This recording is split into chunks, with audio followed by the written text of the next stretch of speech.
ipapakita ko ang aking everyday makeup routine. So, let's start! I'll start by moisturizing my face using this Quick Effects Moisturizing Cream. Next, to prime my face, I will use this Maybelline Pore Razor in Skin. For the foundation, I will use this Maybelline Fit Me with Shade True Shade.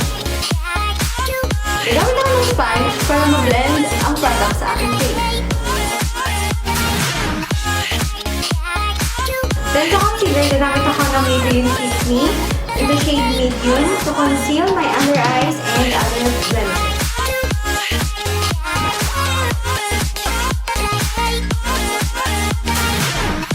Para iset ang aking base, gamit ako ng loose powder.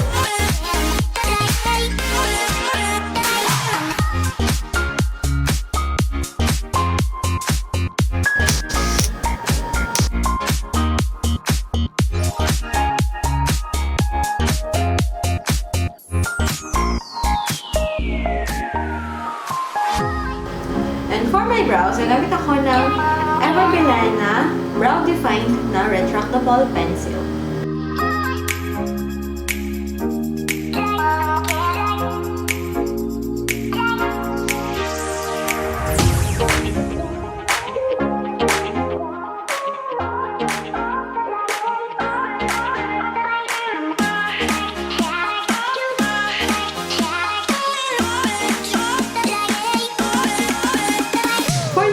Guys, gagamitin ko itong BH Cosmetics Eyeshadow Palette. It's up to you guys kung anong color ang gusto ninyong gawin or gusto ninyong gamitin. Pero for me, for my everyday makeup routine, nagamit lang ako ng neutral color.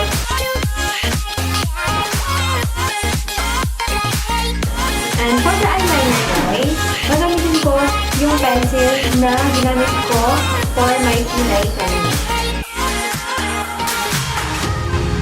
And now, it's time to curl my lashes and put my mascara on.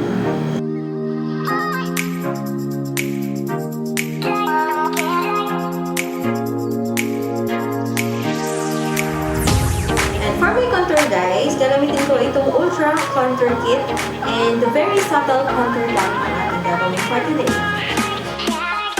And use angled brush guys to apply your contour. And now, it's time for the blush. The gagamitin ko is from Colorette in the shade Zola.